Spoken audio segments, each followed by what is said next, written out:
Hello friends, welcome to everyone. Organic chemistry 504ની અંદર આપણે સ્ટીરિયો કેમેસ્ટ્રીનું યુનિટ સ્ટાર્ટ કર્યું હતું. એની અંદર આપણે ઓર્ગેનિક કેમેસ્ટ્રીમાં ફર્સ્ટ યુનિટ જે છે એ પોલીપેપ્ટાઇડ અને પ્રોટીનનું એ કમ્પ્લીટ કર્યું. એના પછીનું સેકન્ડ એ એટલે કે ન્યુક્લિક એસિડનું કમ્પ્લીટ કર્યું. અને આજે આપણે યુનિટ 3 જે ચાલુ છે તમારું, એમાં યુનિટ 3 સ્ટીરિયો કેમેસ્ટ્રીનું જે છે એની અંદર આપણે 2-5 પોઈન્ટ જોઈ ગયા હતા. એની અંદર ફર્સ્ટ આપણે introduction, definition and classification of isomers, બરાબર. ઇન્ટ્રોડક્શન આપણે સ્ટીરિયો કેમેસ્ટ્રીની જોઈ કે સ્ટીરિયો કેમેસ્ટ્રી શું છે, ડેફિનેશન જોઈ. એના પછી સમઘટકતા અને સમઘટકો, બરાબર. આઇસોમર્સ ને આઇસોમેરિઝમ્સ જે છે એનું ક્લાસિફિકેશન જોયું. ક્લાસિફિકેશન આપણે 5 ટાઈપ્સમાં કર્યું: શૃંખલા સમઘટકતા, સ્થાન સમઘટકતા, ક્રિયાશીલ સમૂહ સમઘટકતા, મેટામેરિઝમ અને ટ્રોટોમેરિઝમ. એના પછી સ્ટીરિયો આઇસોમેરિઝમની અંદર આપણે જોયું કે ઓપ્ટિકલ આઇસોમેરિઝમ અને જીઓમેટ્રિકલ આઇસોમેરિઝમ, બરાબર. એ આપણે જોયું હતું આઇસોમેરિઝમનું ક્લાસિફિકેશન અને ઉદાહરણ સાથે, બરાબર. એના પછી આપણે જોયું કોન્સેપ્ટ ઓફ કિરાલિટી. કિરાલિટી શું છે, કિરાલ કાર્બન શું છે, બરાબર, એ આપણે જોયું. એના પછી રેસેમાઇઝેશન એન્ડ રેસેમીકરણ. તો રેસેમીકરણ જોયું કે રેસેમિક મિશ્રણ બનાવવા માટે કઈ કઈ રીત છે એ આપણે જોઈ. અને રેસેમિક મિશ્રણ એના અલગીકરણ માટેની રીત છે એ આપણે જોઈ. એટલે કે થિયરી ઓફ રેસેમાઇઝેશન. રેસેમાઇઝેશન શું છે એ જોયું, રેસેમિક મિશ્રણ શું છે એ જોયું, બરાબર. કે ડી અને એલ, ડેક્સ્ટ્રોઝ અને લીવોનું 50-50% મિશ્રણ હોય તો એ મિશ્રણને આપણે શું કહી શકીએ, રેસેમિક મિશ્રણ કહી શકીએ. અને એ ઘટનાને રેસેમાઇઝેશન કહેવામાં આવે છે. એટલે કે પ્રકાશ ક્રિયાશીલ પદાર્થમાંથી પ્રકાશ ક્રિયાશૂન્ય, બરાબર, પ્રકાશ ક્રિયાશીલ પદાર્થમાંથી, અથવા તો એમ કહો કે પ્રકાશ ક્રિયાશીલ પદાર્થમાંથી પ્રકાશ અક્રિયાશીલ પદાર્થ બનાવવાની ઘટનાને રેસેમાઇઝેશન કહેવામાં આવે છે, બરાબર. એના પછી આપણે થિયરી ઓફ રેસેમાઇઝેશન એટલે કે અભ્રામકતાવાદ, એના વિશે આપણે જોયું. એના પછી method for the resolution of racemates, બરાબર. Method for the resolution of racemates એટલે કે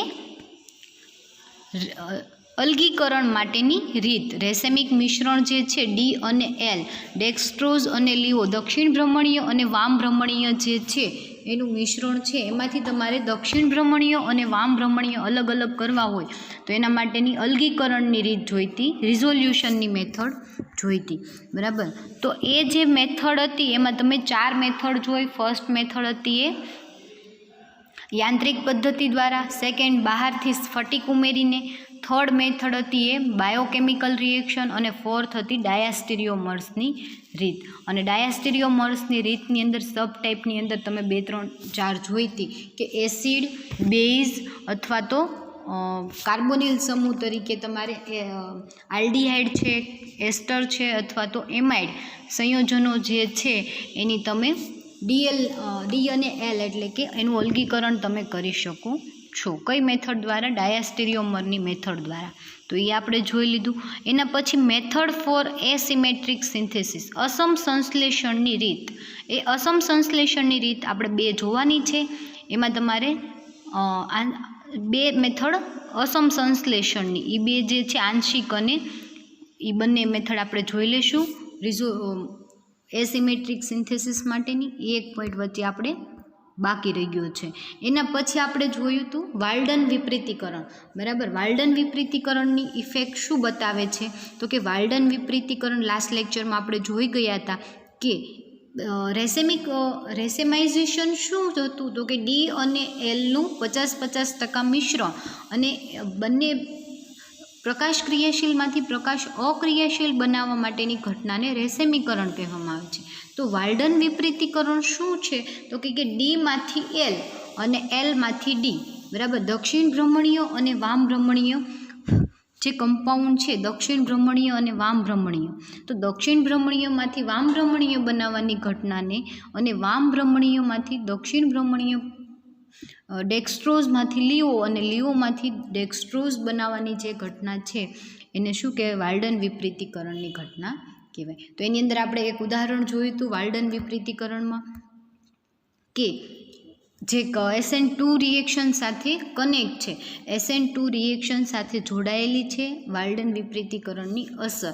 તો જ્યારે અસમ કાર્બન સાથે જોડાયેલા કોઈ સમૂહનું વિસ્થાપન, આજે આપણે થોડું જોઈ લઈએ વાલ્ડન વિપરીતીકરણ, એના પછી આલ્કેન, બરાબર. એના પછીના આપણે કેટલા તો કે હવે 2 પોઈન્ટ બાકી છે, geometrical isomerisms, carbon carbon double bond and carbon nitrogen double bond. એના માટે બેકમાન રીએરેન્જમેન્ટ બાકી છે.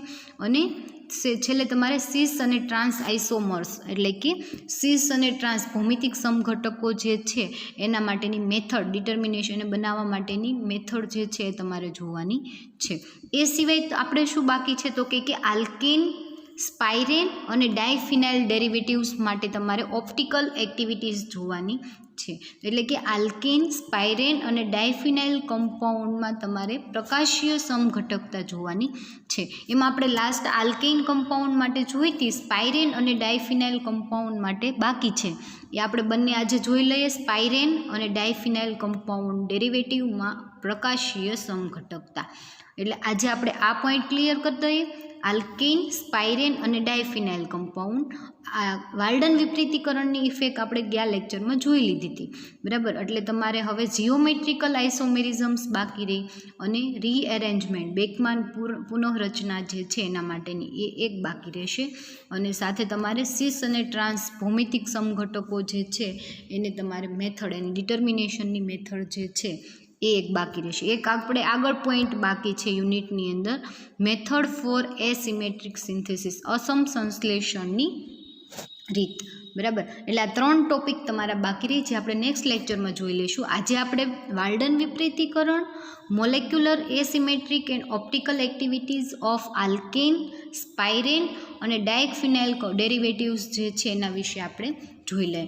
હવે જે છે તમારા યુનિટનો મેઇન ક્વેશ્ચન જે છે મોટાભાગે તમારે એક્ઝામમાં પૂછાતો હોય એવો, બરાબર, કે molecular asymmetry and optical activity of alkane, spirane and diphenyl derivative. એટલે કે આલ્કેન સંયોજનો, સ્પાઇરેન કમ્પાઉન્ડ અને ડાયફિનાઇલ કમ્પાઉન્ડના જે ડેરિવેટિવ છે એમાં પ્રકાશીય સમઘટકતા સમજાવો, બરાબર. એની પ્રકાશીય સમઘટકતા સમજાવો એવી રીતે તમને પૂછાય. અથવા તો તમને એમ પૂછાય કે આલ્કેન સંયોજનોમાં ઓપ્ટિકલ એક્ટિવિટી એટલે કે પ્રકાશીય ક્રિયાશીલતા સમજાવો. અથવા તો તમને સ્પાઇરેન અથવા ડાયફિનાઇલ કહે, બરાબર. તો આપણે આજે જોઈ લઈએ. તો વાલ્ડન વિપરીતીકરણ શું હતું તો કે SN2 રિએક્શન સાથે સંકળાયેલું છે. હવે તમને SN2 રિએક્શન ખ્યાલ છે, એટલે વાલ્ડન વિપરીતીકરણ કયો અથવા તો પ્રકાશ વિપરીતીકરણ કયો બંને એક જ છે, બરાબર. તો જ્યારે અસમ કાર્બન પરમાણુ જે છે અહીંયા ક્લોરોસક્સિનિક એસિડ ઉદાહરણ તરીકે તમને આપેલું છે, એમાં રહેલો કાર્બન જે છે કેવો છે? અસમ કાર્બન પરમાણુ છે.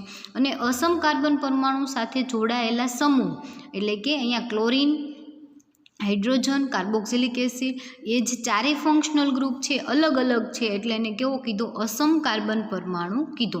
એ જ્યારે એનું વિસ્થાપન, બરાબર, વિસ્થાપન કાર્બન અસમ કાર્બન પરમાણુ સાથે જોડાયેલા સમૂહનું વિસ્થાપન થાય અને પરિણામે મળતી નિપજનું બંધારણ કેવું થાય? આખું ઉલટાઈ જાય, બરાબર. એટલે કે એનું બંધારણ ઉલટાઈ જાય તો ડેક્સ્ટ્રોઝમાંથી લીઓ પદાર્થમાં રૂપાંતર થાય, તે ઘટનાને વાલ્ડન વિપરીતીકરણની ઘટના કહેવામાં આવે છે. અને આ રિએક્શન જે છે એ 3 તબક્કામાં થાય છે. ફર્સ્ટ તબક્કામાં શું થાય છે તો કે અસમ કાર્બન પરમાણુ સાથે સંકળાયેલો ક્લોરીન એટલે કે જે સમૂહ રિમૂવ થવાનો હોય એની વિરુદ્ધ બાજુએથી દાખલ થવાનો છે સમૂહ, એ શું કરે છે તો કે એન્ટર થાય છે, એડ થાય છે. અને જ્યારે તમે બેઝની હાજરીમાં રિએક્શન કરશો એટલે સંક્રાંતિ અવસ્થા એટલે કે મધ્યવર્તી સ્થિતિ, બરાબર, સંક્રાંતિ અવસ્થા પ્રાપ્ત થાય છે. એ સંક્રાંતિ અવસ્થામાં શું થાય છે તો કે જે કાર્બન પર જે પરમાણુ અથવા સમૂહ રિમૂવ થવાનો છે એ અને જે દાખલ થયો છે એ બંને એક જ તલમાં હોય છે, જ્યારે બીજા 3 ફંક્શનલ ગ્રુપ કેવા હતો કે વિરુદ્ધ તલમાં રહેલા હોય છે. અને જ્યારે તમે એની થર્ડ સ્ટેપની રિએક્શન જોશો એટલે જે પરમાણુ રિમૂવ થવાનો છે એનો બંધ કાર્બન સાથે હશે એ તૂટી જશે અને નવો બંધ બનશે, બરાબર. તો એ રિએક્શન 3 તબક્કામાં થાય છે એ આપણે જોયું હતું. અને છેલ્લે તમને જે નિપજ મળશે એ નિપજ કેવી હશે? તો કે નિપજ જે છે ડેક્સ્ટ્રોઝ હશે તો લીવો બનશે, અને લીવો હશે તો તમને ડેક્સ્ટ્રોઝ નિપજ મળશે. એટલે કે દક્ષિણ ભ્રમણીય કમ્પાઉન્ડ હશે તો વામ ભ્રમણીય મળશે, અને વામ ભ્રમણીય કમ્પાઉન્ડ હશે તો તમને કેવું? દક્ષિણ ભ્રમણીય કમ્પાઉન્ડ તમને મળશે. એટલે કે પ્રકાશ ક્રિયાશીલતા જે છે એ પ્રકાશ ક્રિયાશીલ પદાર્થ ડેક્સ્ટ્રોઝમાંથી લીવોમાં રૂપાંતર કરવાની ઘટના અને લીવોમાંથી ડેક્સ્ટ્રોઝ કમ્પાઉન્ડમાં રૂપાંતર કરવાની ઘટનાને વાલ્ડન વિપરીતીકરણની ઘટના કહેવામાં આવે છે.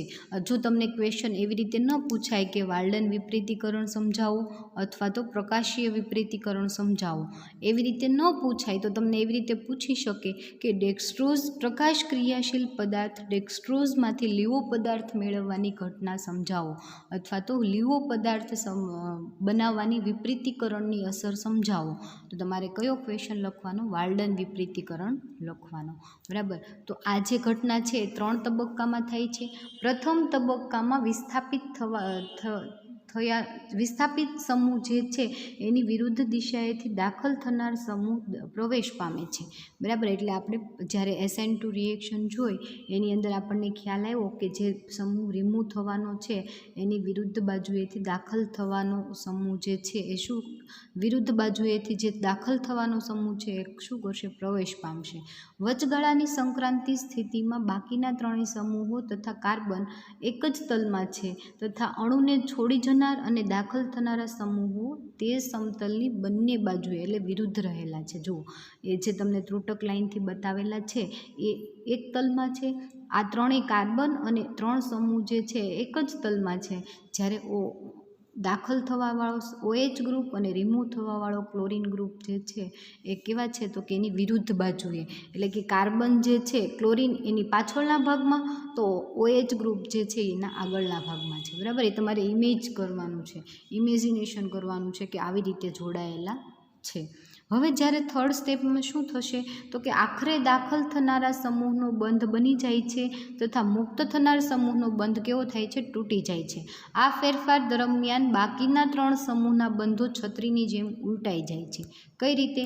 જુઓ તો કે અહીંયા જે છે, અહીંયા જે દાખલ થવાવાળો સમૂહ છે એનો બંધ બની જશે, અને રિમૂવ થવાનો ક્લોરીન જે છે એનો બોન્ડ કેવો થઈ જાય છે? તૂટી જાય છે. અને 3 ફંક્શનલ ગ્રુપ જે છે એ છત્રીની જેમ આખા ઉલટાઈ જાય છે. છત્રી કઈ રીતે આખી ઉલટાઈ જાય? એવી રીતે ઉલટાઈ જાય છે. અને તમને ક્લોરોસક્સિનિક એસિડમાંથી મેલિક એસિડ જે મળે છે એ કેવું છે? તો કે વામ ભ્રમણીય છે, જ્યારે ક્લોરોસક્સિનિક એસિડ જે છે એ દક્ષિણ ભ્રમણીય છે.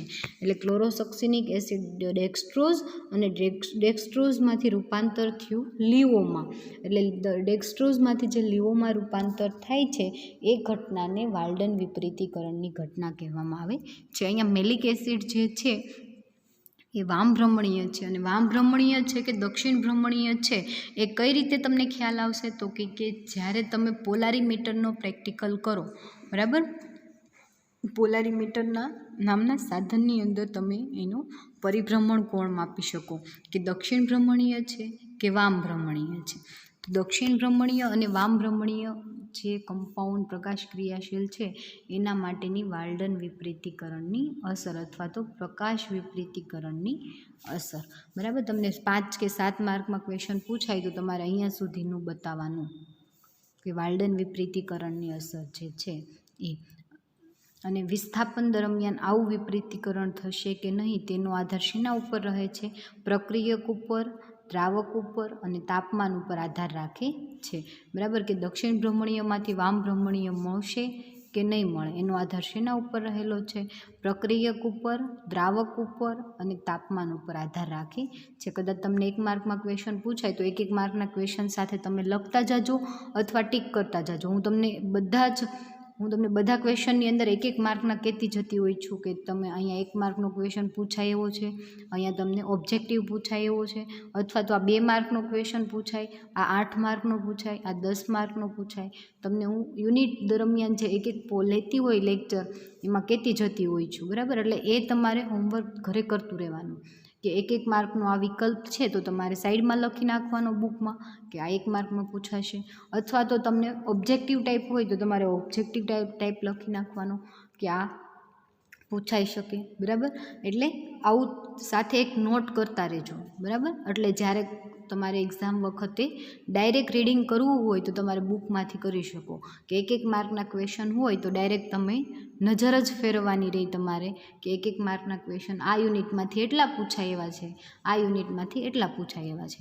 અત્યારથી તમારી પાસે ટાઈમ છે એટલે કરી શકો તમે અત્યારે, બરાબર. પણ પછી એન્ડ ટાઈમે તમે લઈને બેસો તો તમને ખાલી યુનિટ વાંચવાનું રહે, બાકી તમને કંઈ એમાં સમજાય નહીં. એટલે અત્યારે તમારી પાસે ટાઈમ છે એટલે એક માર્કના નોટ કરતા જજો, બરાબર. અને એના પછી આપણે જોયું હતું કે એલિન સંયોજનની અંદર પ્રકાશીય સમઘટકતા, એલિન, સ્પાઇરેન અને ડાયફિનાઇલ કમ્પાઉન્ડની અંદર તમારે જોવાના છે પ્રકાશીય સમઘટકતા એટલે કે ઓપ્ટિકલ આઇસોમેરિઝમ્સ. તો ફર્સ્ટ તો આપણે એલિન સંયોજન શું છે, સ્પાઇરેન સંયોજન શું છે અને ડાયફિનાઇલ કમ્પાઉન્ડ શું છે એ આપણે જોવું પડે, બરાબર. તો આપણને ખ્યાલ આવે કે એની અંદર આપણે પ્રકાશીય સમઘટકતા જોવાની છે. તો એલિન સંયોજન આપણે જોયું હતું, એલિન સંયોજનની અંદર પ્રકાશીય સમઘટકતા આપણે જોઈ ગયા હતા, બરાબર. કે એલિન સંયોજન કોને કહેવાય તો કે 3 કાર્બન પરમાણુઓ વચ્ચે 2 દ્વિબંધથી જોડાયેલા હોય, 3 કાર્બન પરમાણુઓ 2 દ્વિબંધથી જોડાયેલા હોય અને પહેલા અને ત્રીજા કાર્બનની સંયોજકતા ઉપર હાઇડ્રોજન પરમાણુ આવેલો હોય તો એવા સંયોજનોને એલિન સંયોજન કહે છે, બરાબર. હવે એલિન સંયોજન જે છે જેને પ્રોપેડાઇન પણ કહેવામાં આવે છે. પ્રોપેડાઇન શા માટે તો કે 2 દ્વિબંધ છે, એક દ્વિબંધ હોય તો એને ઇન કહેવાય અને 2 દ્વિબંધ હોય તો એને ડાઇન કહેવાય, બરાબર. અને 3 કાર્બન છે એટલે એને પ્રોપેન, 3 કાર્બન હોય તો 1 હોય તો મિથેન, 2 હોય તો ઇથેન, 3 હોય તો પ્રોપેન, એટલે આને પ્રોપેડાઇન પણ આપણે કહી શકીએ, એલિન સંયોજન અથવા તો પ્રોપેડાઇન. જો આ ક્વેશ્ચન તમને ફેરવીને પૂછે કે પ્રોપેડાઇન કમ્પાઉન્ડની અંદર તમારે ઓપ્ટિકલ એક્ટિવિટીઝ સમજાવો, અથવા ગુજરાતીમાં એવી રીતે કહી શકે કે પ્રોપેડાઇન સંયોજનમાં પ્રકાશીય સમઘટકતા સમજાવો, તો તમારે આ ક્વેશ્ચન લખવાનો રહે. હવે તમને એ ખ્યાલ આવી ગયો કે એલિન સંયોજન એટલે કે 3 કાર્બન વચ્ચે 2 દ્વિબંધ આવેલા હોય એવા સંયોજનોને એલિન સંયોજન કહેવામાં આવે છે અને પહેલા અને ત્રીજા કાર્બન ઉપર હાઇડ્રોજન પરમાણુ આવેલો હોય છે. તો આ એલિન સંયોજનમાંના હાઇડ્રોજનનું વિસ્થાપન બીજા સમૂહ વડે કરવાથી એલિન વ્યુત્પન્ન બને છે. આને એલિન સંયોજન કહેવાય. હાઇડ્રોજનનું તમે વિસ્થાપન કરી દો અને બીજો કોઈ પણ સમૂહ અથવા પરમાણુ દાખલ કરી દો તો એને એલિન વ્યુત્પન્ન કહેવામાં આવે છે. હવે જે એલિન સંયોજનો હતા એ પ્રકાશ અક્રિયાશીલ હતા, પરંતુ એના હાઇડ્રોજનનું વિસ્થાપન બીજા સમૂહ અથવા પરમાણુ દ્વારા જો કરવામાં આવે તો એ કેવો થઈ જાય છે, પ્રકાશ ક્રિયાશીલ થઈ જાય છે, બરાબર. શા માટે તો કે એમાં જોડાયેલા પરમાણુ અથવા સમૂહ છે જુદા જુદા અથવા તો સરખા, બરાબર. જુદા જુદા અહીંયા જે છે એ બંને કેવા છે, એ અને બી એટલે સરખા છે, પરંતુ અહીંયા જે છે એ અને બી, ઈ અને ડી તો બંને કેવા, ચારે ફંક્શનલ ગ્રુપ જુદા જુદા છે. તો જ્યારે તમે એલિન સંયોજનનું વ્યુત્પન્ન બનાવો, હાઇડ્રોજન પરમાણુનું વિસ્થાપન કરી બીજો સમૂહ અથવા તો પરમાણુ દાખલ કરો છો ત્યારે શું થાય છે તો કે આ જે હાઇડ્રોજન છે એની જગ્યાએ બીજા પરમાણુ અથવા સમૂહ દાખલ કરીએ તો એ પ્રકાશ અક્રિયાશીલમાંથી પ્રકાશ ક્રિયાશીલ બની જાય છે. શા માટે તો કે જ્યારે તમે બીજા ફંક્શનલ ગ્રુપ દાખલ કરો છો ત્યારે એ ફંક્શનલ ગ્રુપ જે છે એ કાર્બન સાથે જોડાયેલા બંને ફંક્શનલ ગ્રુપ, આ એ કાર્બન સાથે જોડાયેલા બંને ફંક્શનલ ગ્રુપ અને આ બી કાર્બન સાથે જોડાયેલા બંને ફંક્શનલ ગ્રુપ,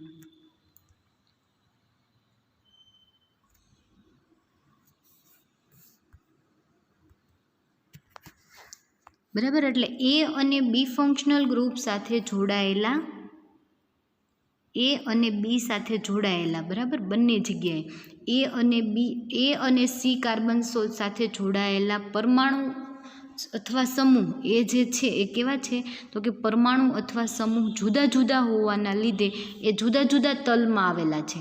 એક છે એ એક્સ અક્ષમાં છે તો બીજું કેવું છે તો કે વાય અક્ષમાં છે. એટલે એક્સ અક્ષ અને વાય અક્ષની અંદર અલગ અલગ આવેલા છે, એટલા માટે અલગ અલગ તલમાં હોવાના લીધે એ કેવા છે, પ્રકાશ ક્રિયાશીલ છે, બરાબર. તો એ જે પ્રકાશ ક્રિયાશીલ કમ્પાઉન્ડ એલિન સંયોજન જે છે એ પ્રકાશ અક્રિયાશીલમાંથી કેવા બને છે? પ્રકાશ ક્રિયાશીલ કમ્પાઉન્ડ બને છે. તો એ આપણે જોયું હતું, એલિન સંયોજનની અંદર જોયું હતું.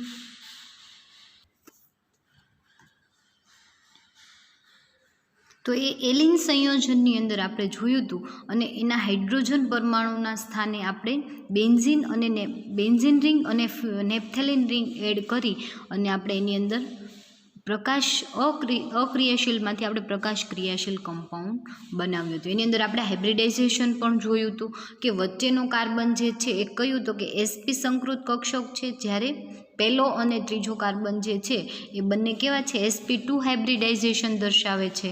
અને વચ્ચેનો કાર્બન જે છે બે પાઇ બોન્ડ ધરાવે છે અને બે સિગ્મા બંધ ધરાવે છે. કઈ રીતે જુઓ અહીંયા? તો કે વચ્ચેનો કાર્બન જે છે એની પાસે બે સિગ્મા બંધ છે, બરાબર, એક સિગ્મા બંધ અને બીજો સિગ્મા બંધ, જ્યારે અને વચ્ચેના કાર્બન પાસે બે પાઇ બંધ અને બે સિગ્મા બંધ છે, જ્યારે છેડાના કાર્બન પાસે એક જ પાઇ બંધ આવેલો છે.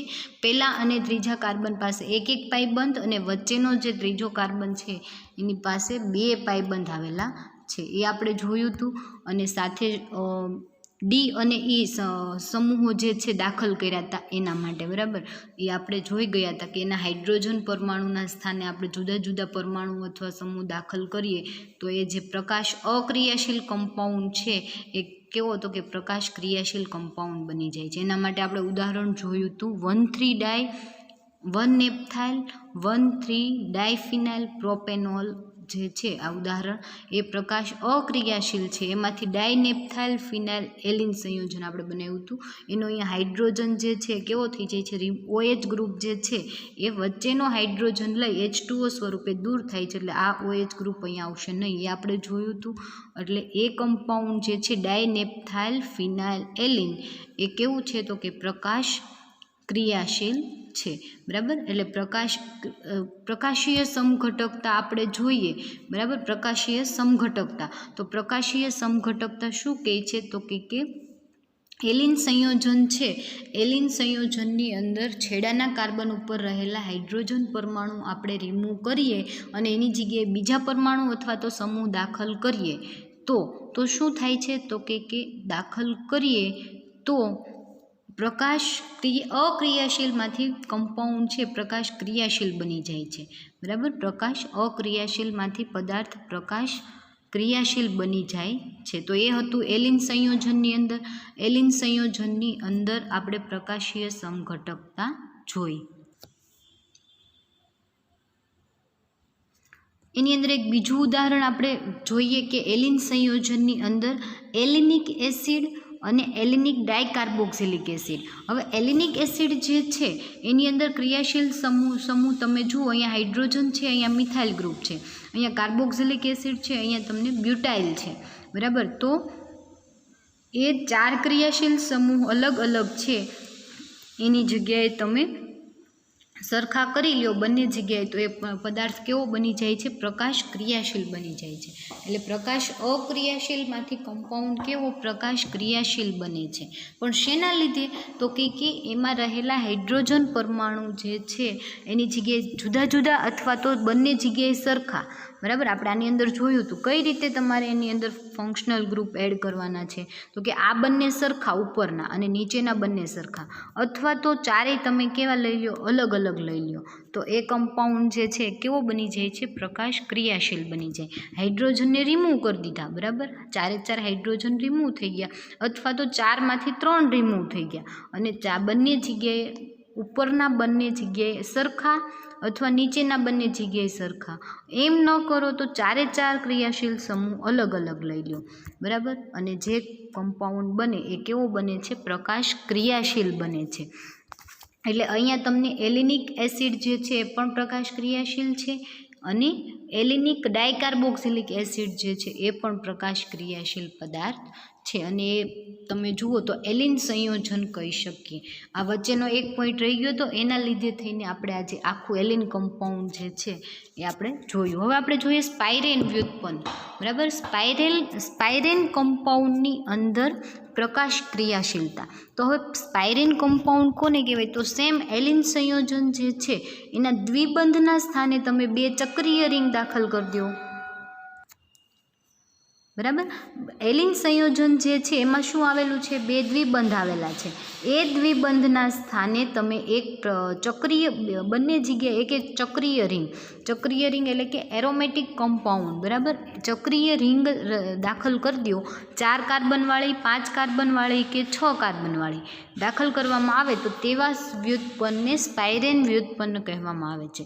બરાબર. સાદામાં સાદા સ્પાયરેનનું સૂત્ર તમને અહીંયા બતાવેલું જે છે એ તમે જુઓ તો આ સ્પાયરેન વ્યુત્પન્ન જે છે, બરાબર, સેમ તમે એલિન કમ્પાઉન્ડ જે છે એમ જ અહીંયા ડબલ બોન્ડ હતો, એની જગ્યાએ 3 કાર્બનવાળો તમારે અહીંયા શું આવી ગઈ? ચક્રીય રિંગ.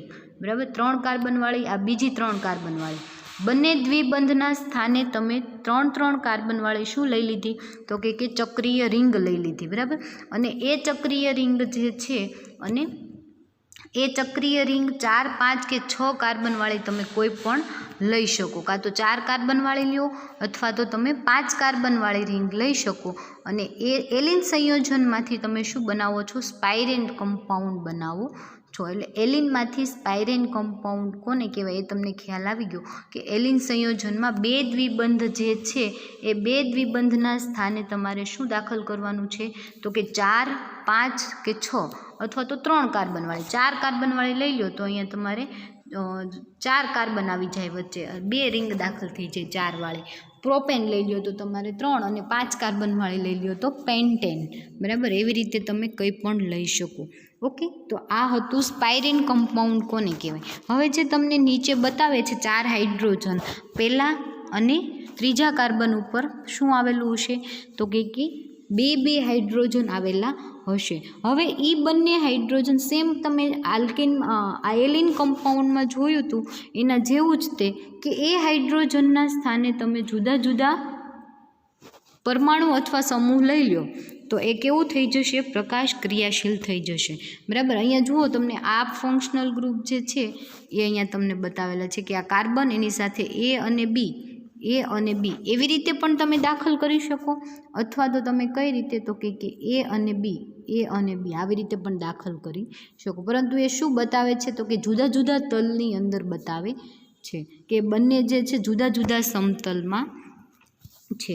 હવે આપણે જોઈએ સ્પાયરેન કમ્પાઉન્ડ જે છે, સ્પાયરોહેપ્ટેનનું ઉદાહરણ જોઈએ. બરાબર. તો સ્પાયરોહેપ્ટેન જે છે,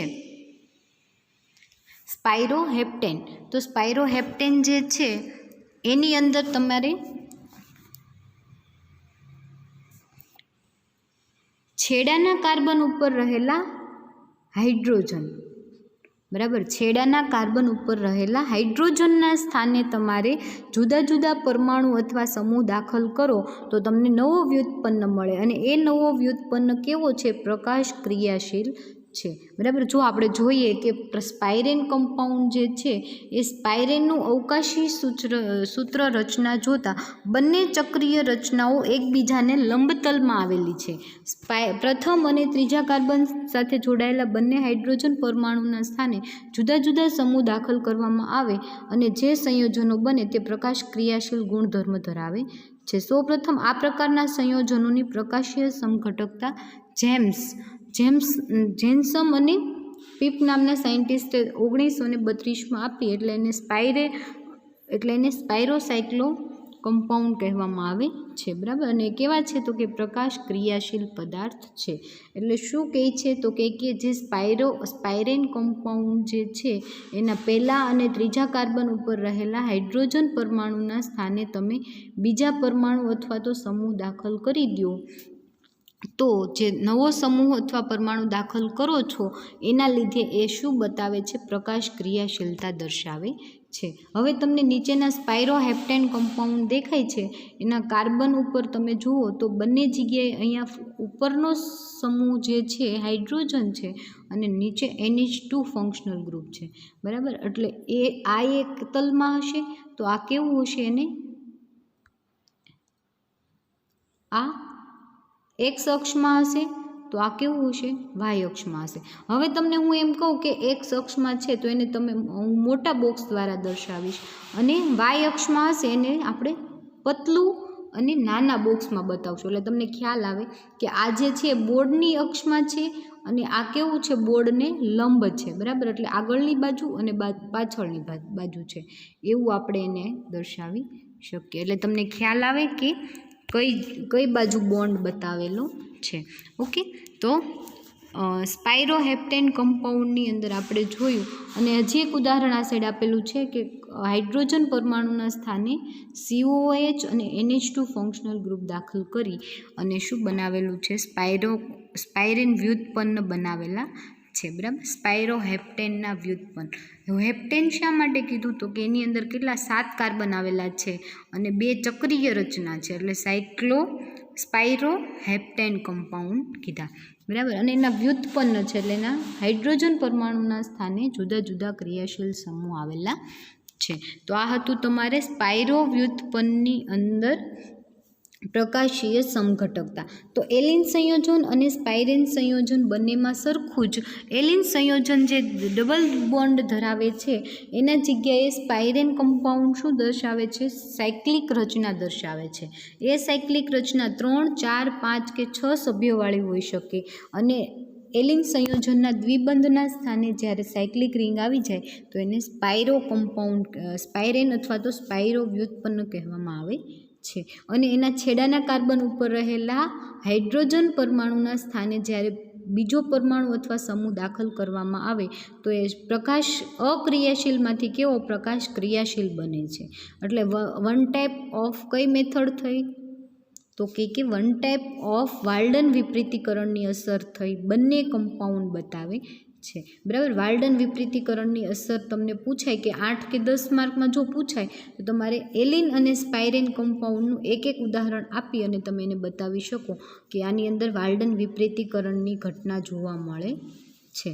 તો આ હતું સ્પાયરેન કમ્પાઉન્ડ અને એલિન કમ્પાઉન્ડ. તો ફરી વખત બંને કમ્પાઉન્ડનું નામ તમને યાદ રહી જવું જોઈએ કે કોને સ્પાયરેન અને કોને એલિન કહેવાય. તો એલિન સંયોજન એટલે એવા કમ્પાઉન્ડ કે જેની અંદર 3 કાર્બન પરમાણુ 2 દ્વિબંધથી જોડાયેલા હોય, બરાબર. 2 દ્વિબંધથી જોડાયેલા હોય અને છેડાના કાર્બન ઉપર હાઇડ્રોજન પરમાણુ આવેલો હોય તો એને એલિન કમ્પાઉન્ડ કહેવાય. અને સ્પાયરેન કમ્પાઉન્ડ તો કે એલિન સંયોજનના બંને દ્વિબંધના સ્થાને 2 ચક્રીય રચનાઓ 4, 5 કે 6 સભ્યવાળી દાખલ કરવામાં આવે તો જે સંયોજનો મળે છે એને સ્પાયરેન કહેવામાં આવે છે. અને સ્પાયરેન કમ્પાઉન્ડ જે છે એનું સૂત્ર સાદામાં સાદું તમારે એને એક્ઝામ્પલ આપીને બતાવવાનું કે આ જે છે એ સ્પાયરેન કમ્પાઉન્ડ છે. અને સ્પાયરેન કમ્પાઉન્ડની અંદર છેડાના કાર્બન ઉપર રહેલા હાઇડ્રોજન પરમાણુના સ્થાને બીજા ક્રિયાશીલ સમૂહ કે પરમાણુ દાખલ કરવામાં આવે તો એ કેવું તો કે પ્રકાશ અક્રિયાશીલમાંથી પ્રકાશ ક્રિયાશીલ બને છે. એટલે બંને ઉદાહરણ તમે આ જે છે આ ઉદાહરણ આપો તમે, અથવા તો સિમ્પલ તમારે આપવું હોય તો તમે આ ઉપરનું ઉદાહરણ જે છે 1 મિનિટ બતાવું. આ ઉપરનું ઉદાહરણ જે છે એલિન સંયોજન છે અને આ 2 ઉદાહરણ આપી અને એલિન સંયોજનની અંદર પ્રકાશીય સમઘટકતા જોવા મળે છે અથવા તો વાલ્ડન વિપરીતીકરણની અસર જોવા મળે છે એવું તમે એને બતાવી શકો. અને એ સ્પાયરેન કમ્પાઉન્ડની અંદર તમારે બતાવવું હોય તો સ્પાયરેન કમ્પાઉન્ડની અંદર તમારે સિમ્પલ ઉદાહરણ એક આ આપી દેવાનું અને એક આ આપી દેવાનું એટલે સ્પાયરેન કમ્પાઉન્ડની અંદર શું જોવા મળે છે તો કે વાલ્ડન વિપરીતીકરણની અસર જોવા મળે છે. તો આ હતું તમારે એલિન સંયોજન અને સ્પાયરેન કમ્પાઉન્ડની અંદર પ્રકાશીય સમઘટકતા અથવા તો વાલ્ડન વિપરીતીકરણની અસર. હવે આપણે જોઈએ ડાયફિનાઇલ કમ્પાઉન્ડની અંદર વાલ્ડન વિપરીતીકરણની અસર અથવા ડાયફિનાઇલ કમ્પાઉન્ડમાં પ્રકાશીય સમઘટકતા હવે આપણે જોઈએ. હવે આપણે ડાયફિનાઇલ વ્યુત્પન્નની અંદર પ્રકાશીય સમઘટકતા જોઈએ તો ફર્સ્ટ તો ડાયફિનાઇલ કમ્પાઉન્ડ એટલે તમને ખ્યાલ છે કે ડાય એટલે 2, ફિનાઇલ એટલે બેન્ઝીન રિંગ. 2 બેન્ઝીન રિંગ આવેલા હોય એવા કમ્પાઉન્ડના વ્યુત્પન્ન એટલે 2 બેન્ઝીન રિંગ તમને અહીંયા બતાવી છે, બરાબર. પરંતુ બંને બેન્ઝીન રિંગ ડાયરેક્ટ જોડાયેલી છે, વચ્ચે કોઈ પણ કાર્બન પરમાણુ કે સમૂહ આવેલો નથી. બંને બેન્ઝીન રિંગ તમે જુઓ તો ડાયરેક્ટ જોડાયેલી છે, ડાયરેક્ટ પોતાના કાર્બન સાથે ફિનાઇલ રિંગ જોડાયેલી છે, પરંતુ એના વ્યુત્પન્નની વાત કરવામાં આવે. હવે વ્યુત્પન્ન એટલે શું? તો કે ડાયફિનાઇલ ડેરિવેટિવ જે છે એની અંદર તમે એની અંદર તમે કોઈ પણ ક્રિયાશીલ સમૂહ દાખલ કરો, A, B, X, Y કંઈ પણ, બરાબર. તો જુદા જુદા ક્રિયાશીલ સમૂહ દાખલ કરો તો એ શું બતાવે છે? તો કે પ્રકાશીય સમઘટકતા દર્શાવે છે. પરંતુ બંને ફિનાઇલ રિંગ જે છે તમને અહીંયા દેખાય છે કે આ એક મોટી રિંગ છે, તો આ કેવી છે? નાની. એટલે નાની અને મોટી દર્શાવી, પણ એ શું બતાવે છે? કે જુદા જુદા તલમાં છે, બરાબર. હવે આપણે બોર્ડની અંદર બેન્ઝીન રિંગ ડ્રો કરતા હોય તો જે તમને બતાય એ આ મોટી રિંગ છે, પરંતુ આ રિંગ કેવી છે? એને લંબ, બરાબર, એના કાટખૂણે છે, એને આ રિંગ તમારે એને આડી જોવાની છે. અને આ તમારે બેન્ઝીન રિંગ બતાવી છે મોટી, એને તમારે બોર્ડની અક્ષમાં જોવાની છે, બરાબર. આ કેવી છે? એને લંબ છે, બરાબર. એટલે આપણે જોઈએ તો આ જે છે, બરાબર, આ બેન્ઝીન રિંગ તમારે આવી રીતે આમ આડી જોવાની છે, અને આ બેન્ઝીન રિંગ જે છે આને તમારે આડી જોવાની છે આવી રીતે. અને આ બેન્ઝીન રિંગ કેવી છે? તો કે એ તમારા બોર્ડના તલમાં છે, બરાબર. એટલે કેવી બતાવી છે? તો કે આપણે જે બોર્ડમાં આખી રિંગ મોટી બતાવી એમ, બરાબર. એટલે આ બંને એકબીજાને કેવી છે? કાટખૂણે છે, બરાબર. એટલે તમારે આવી રીતે કાટખૂણે એટલે આવી રીતે એને સમજવાની છે.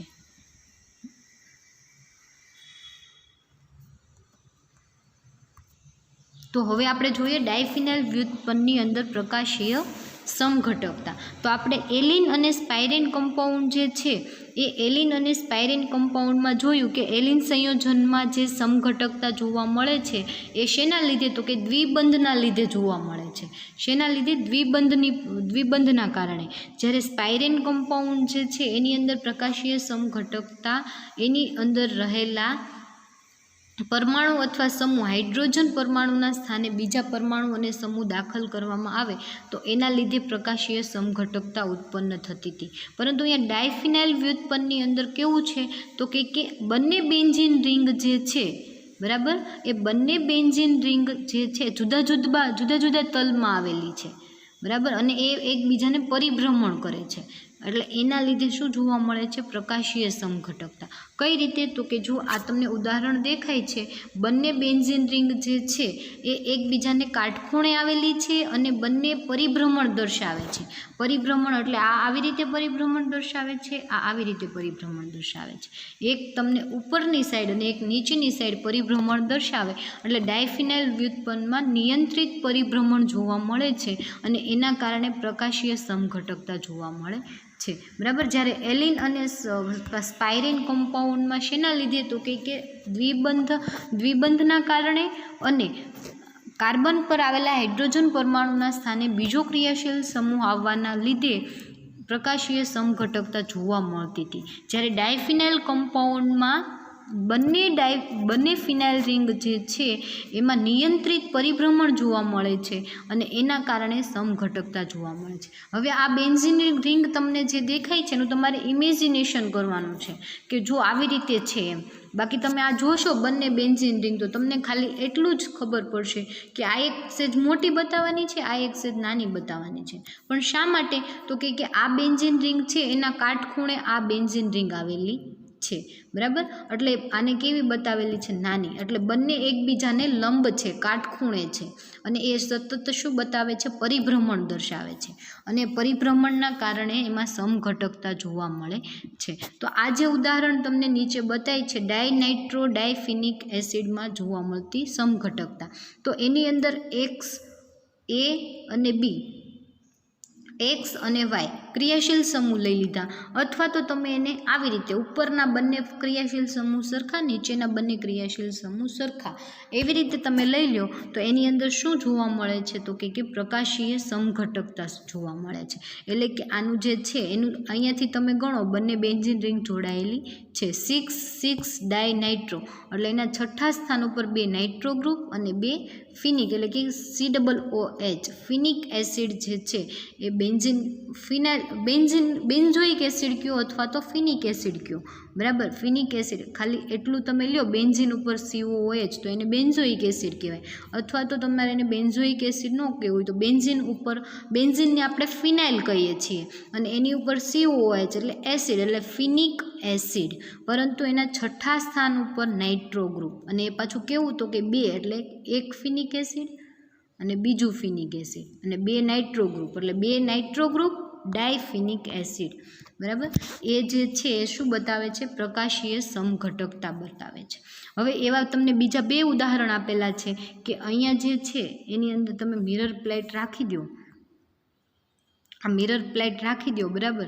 તો એ શું બતાવશે? એનું પ્રતિબિંબી હોવાનું બતાવશે, એટલે કે પ્રકાશીય સમઘટકતાનો ગુણ દર્શાવે છે. આપણે એનાન્શિયોમર્સની અંદર જોયું હતું કે એનાન્શિયોમર્સ કોને કહેવાય? તો કે એવા કાર્બનિક સંયોજનો કે જે ધ્રુવીભૂત પ્રકાશના તલનું કોણાવર્તન દર્શાવતા હોય, એટલે કે પ્રકાશીય સમઘટકો હોય, અને બંને જે છે એકબીજાના પ્રતિબિંબીઓ હોય, એટલે એ વસ્તુ અને પ્રતિબિંબ જેવો ભાસ થતો હોય, તો એ જે ઘટના છે એને શું કહેવાય? તો કે પ્રકાશ એનાન્શિયોમર્સ એટલે કે પ્રકાશીય સમઘટકો કહેવાય, બરાબર. બંને એકબીજાના એનાન્શિયોમર્સ થશે, એટલે આ બંને કમ્પાઉન્ડ તમને જે દેખાય છે એ બંને કેવા છે? એકબીજાના એનાન્શિયોમર્સ છે, પ્રતિબિંબીઓ છે, બરાબર. તો ડાયફિનાઇલ વ્યુત્પન્નની અંદર પ્રકાશ ક્રિયાશીલતા સમજાવવા માટે મિલ્સ અને ઉનર નામના વૈજ્ઞાનિકોએ બંને ફિનાઇલ રિંગ જે છે એની અંદર સમૂહો એકબીજાને લંબતલમાં ગોઠવ્યા છે. જુઓ, બંને ફિનાઇલ રિંગ જે છે એકબીજાને કેવી છે? લંબતલ એટલે કે કાટખૂણે છે.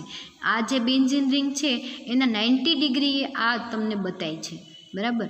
કઈ રીતે જુઓ? તો કે આ જે છે એ તમે બોર્ડની અક્ષમાં જુઓ અને આને તમે બોર્ડની આગળની અને પાછળની દિશામાં જુઓ, બરાબર. એટલે આપણે આને બોર્ડમાં દર્શાવી શકીએ નહીં, પરંતુ એને દર્શાવવા માટે આપણે એને કઈ રીતે બતાવેલી છે? તો કે એને કાટખૂણે બતાવેલી છે. એ તમારે ઇમેજિનેશન કરવાનું છે કે આ બેન્ઝીન રિંગ છે એ બેન્ઝીન રિંગ સાથે આ જોડાયેલી છે, પરંતુ એને લંબતલ છે, કાટખૂણે છે, બરાબર. એટલે જે છે થોડું ઇમેજિનેશન કરશો એટલે તમને આ ખ્યાલ આવી જશે કે કઈ રીતે જોડાયેલી છે, બરાબર. એટલે બંને ફિનાઇલ રિંગ સાથે સમૂહ અથવા તો પરમાણુ આવેલા હોવાના કારણે એ શું? તો કે અસમતા ઉત્પન્ન થાય છે, અને એ અસમતાના કારણે બંને ફિનાઇલ રિંગ જે છે એકબીજામાં પરિભ્રમણ દર્શાવે છે, અને પરિભ્રમણના લીધે એ કેવી છે? પ્રકાશ ક્રિયાશીલ છે, બરાબર. તો તમે જુઓ તો ફિનાઇલ ચક્રો એક જ તલમાં આવેલા છે, બંને ફિનાઇલ ચક્રો જે છે એક જ તલમાં આવેલા છે, અને તેઓ કેવા છે? અણુ અસમિત બને છે, બરાબર. આથી આવા સંયોજનો પ્રકાશીય સમઘટકતાનો ગુણ દર્શાવે છે.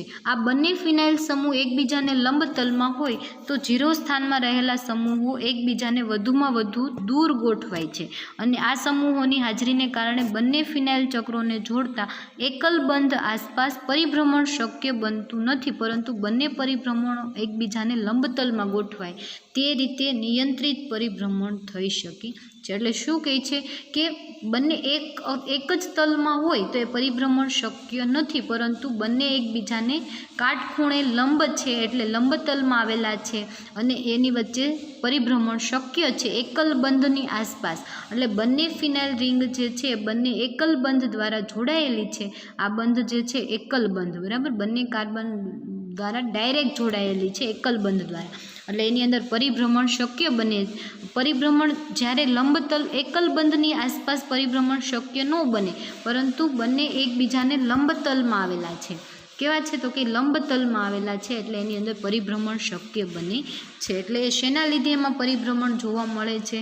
તો કે એની અંદર પરિભ્રમણ બંને ફિનાઇલ રિંગ સાથે જોડાયેલા પરમાણુ અથવા સમૂહના લીધે એ અસમિત છે, અને અસમિત હોવાના લીધે, બરાબર, એ પરિભ્રમણ દર્શાવે છે, અને પરિભ્રમણ દર્શાવે છે એના લીધે એ પ્રકાશીય સમઘટકતા એમાં જોવા મળે છે. એટલે પ્રકાશ ક્રિયાશીલ પદાર્થ બંને છે, બરાબર. એટલે ડાયફિનાઇલ કમ્પાઉન્ડ જે છે એમાં પણ શું જોવા મળે છે? પ્રકાશીય સમઘટકતા જોવા મળે છે. તો આ હતું તમારે ડાયફિનાઇલ કમ્પાઉન્ડની અંદર પ્રકાશીય સમઘટકતા, બરાબર. તો જો એક્ઝામમાં તમને કદાચ પૂછાય કે ડાયફિનાઇલ કમ્પાઉન્ડમાં પ્રકાશીય સમઘટકતા સમજાવો, તો એકદમ ઇઝી ટોપિક. બંને બેન્ઝીન રિંગને તમારે લંબ દર્શાવવાની અને બંને બેન્ઝીન રિંગ સાથે પરમાણુ અથવા સમૂહ જે છે એ સરખા બતાવો અથવા તો જુદા જુદા બતાવો. જો અહીંયા મેં તમને બતાવ્યું કે બંને જુદા જુદા બતાવો અથવા તો બંને સરખા બતાવો.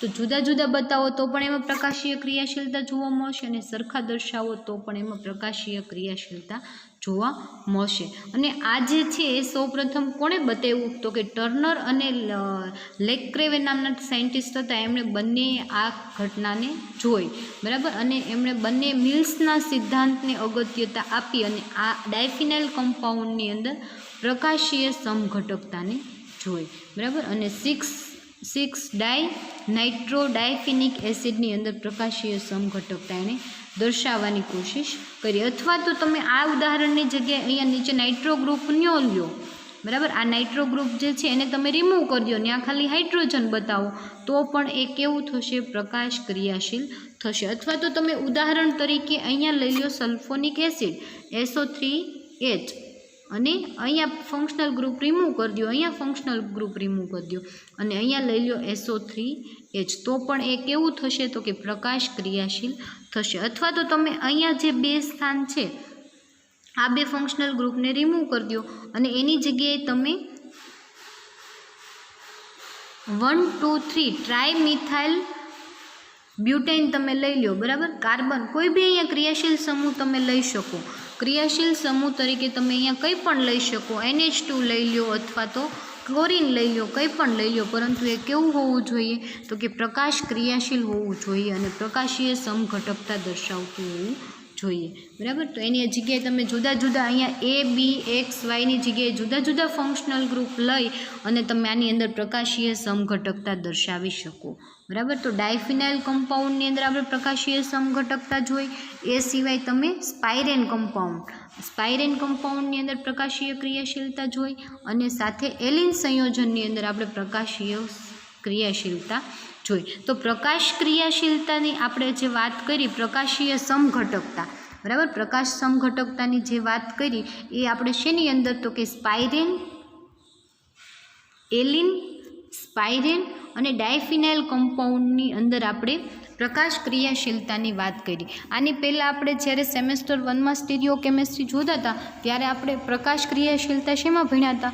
તો કે અસમ કાર્બન પરમાણુ દર્શાવતા હોય એની અંદર. અને અસમ કાર્બન પરમાણુ કેટલા? તો કે 1, 2 અથવા તો 2 કરતાં વધારે, અને 2 હોય તો 2 સરખા અને 2 જુદા જુદા અસમ કાર્બન પરમાણુ ધરાવતા હોય એવા કાર્બનિક સંયોજનોમાં પ્રકાશીય સમઘટકતા આપણે જોઈ હતી, બરાબર. પરંતુ અત્યારે તમારે એલિન, સ્પાઇરેન અને ડાયફિનાઇલ એ જે છે એ કેવા? તો કે અસમ કાર્બન પરમાણુ નથી, બરાબર. અસમ કાર્બન પરમાણુ દર્શાવતા નથી. જોજો તમે ત્રણેયની અંદર અસમ કાર્બન પરમાણુ હશે નહીં, પરંતુ એ કેવા છે? પ્રકાશ ક્રિયાશીલ છે, બરાબર. હવે એના પછીનો પોઈન્ટ જે છે જીઓમેટ્રિકલ આઇસોમેરિઝમ. એ જીઓમેટ્રિકલ આઇસોમેરિઝમ આપણે ગયા વખતે ખાલી કાર્બન ડબલ બોન્ડ ધરાવતા હોય એવા કાર્બનિક સંયોજનની અંદર આપણે જીઓમેટ્રિકલ આઇસોમેરિઝમ, ભૌમિતિક સમઘટકતા સિસ અને ટ્રાન્સ, ફ્યુમેરિક એસિડ અને મલેઇક એસિડની અંદર આપણે જોઈ હતી. પરંતુ આ વખતે તમારે કાર્બન નાઇટ્રોજન ડબલ બોન્ડની અંદર પણ શું જોવાની છે?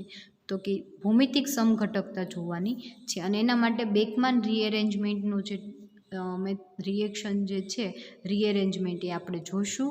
અને એ સિવાય સિસ અને ટ્રાન્સ આઇસોમર્સ જે છે એની મેથડ, ડિટર્મિનેશનની મેથડ જે છે એ આપણે જોઈશું, બરાબર. એ આપણે આવતા લેક્ચરમાં જોઈ લઈશું.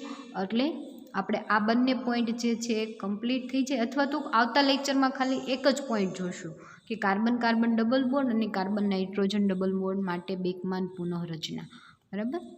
આ એક લેક્ચરમાં જોઈ લઈશું. અને એક લેક્ચરમાં આ મેથડ અને એની સાથે આપણે અસમ સંશ્લેષણની રીત જે છે, મેથડ ઓફ એસિમેટ્રિક સિન્થેસિસ, એ જોઈ લઈશું. એટલે વધીને આપણે આ યુનિટ 2 લેક્ચરની અંદર કમ્પ્લીટ થઈ જશે. એટલે આવતા વીકની અંદર સ્ટીરિયો કેમેસ્ટ્રી કમ્પ્લીટ થઈ જશે. અને એના પછીનું જે આપણે આલ્કેલોઇડ કે ટર્પિનોઇડ કે વિટામિન્સ, બરાબર, એ 3માંથી કંઈ પણ આપણે સ્ટાર્ટ કરશું, બરાબર. હવે તમારે આલ્કેલોઇડ જે છે, તમને સિલેબસ યાદ છે કે તમારું આલ્કેલોઇડ જે છે એ વિટામિન અને ટર્પિનોઇડ્સ એ ત્રણેય પાર્ટ જે છે બહુ નાના પાર્ટ છે. ત્રણેયની અંદર તમારે બબ્બે, બરાબર. એટલે 2 આલ્કેલોઇડ જોવાના છે, 2 તમારે ટર્પિનોઇડ જોવાના છે, અને તમારે 2 જે છે એ વિટામિન્સ જોવાના છે. વિટામિન્સ લગભગ A અને C તમારા સિલેબસમાં છે, એ આપણે જોઈ લઈશું. એટલે એ ત્રણેય યુનિટ જે છે બી પાર્ટ, બરાબર, 1B 2B અને 4B, એ ત્રણેય પાર્ટ જે છે બહુ નાના પાર્ટ છે, બરાબર. વધીને તમારે 3 લેક્ચરની અંદર પૂરું થઈ જાય એવા, એક પાર્ટ 3 લેક્ચરનો, એટલે બહુ શોર્ટમાં પૂરું થઈ જાય એવું છે. એટલે આપણે એને નિરાતે જોઈ લઈશું. એ સિવાય તમારે યુનિટ 4ની અંદર તમારે રિએક્શન જે છે મોસ્ટ IMP છે, બરાબર. 6 કે 7 રિએક્શન જે છે, નેમ રિએક્શન, એ તમારી આપણે જોઈ લઈશું. એ બહુ મોસ્ટ IMP પોર્શન છે અને તમને રિએક્શન બહુ બધી કામ આવે એવી છે. આગળ જતાં તમે કદાચ MSc કરો અથવા તો તમે કોઈ બી ફિલ્ડની અંદર જાઓ કે ઇન્ડસ્ટ્રીની અંદર જાઓ અથવા તો ફાર્માસ્યુટિકલ ઇન્ડસ્ટ્રીમાં જાઓ તમે, તો એ રિએક્શન બધી છે બહુ બધી કામ આવે એવી છે. એટલે એ આપણે જોઈ લઈશું. અને બને ત્યાં સુધી ઓફલાઈન આપણે લેક્ચર સ્ટાર્ટ થશે પછી આપણે રિએક્શન લેવાનું સ્ટાર્ટ કરશું, જેથી તમને કંઈ ડાઉટ ના રહે અને તમને લેક્ચર ભરવાની વધારે મજા આવે, બરાબર. એટલે આપણે ઓફલાઈનની અંદર જોઈ લઈશું રિએક્શન. એ પહેલાં આપણે આલ્કેલોઇડ, ટર્પિનોઇડ અને વિટામિન્સ જે છે નાના નાના પોર્શન એ આપણે જોઈ લઈશું, બરાબર. તો અત્યાર સુધીનું જે છે એ હવે રીડિંગ કરવાનું સ્ટાર્ટ કરી દેજો. Okay, thank you.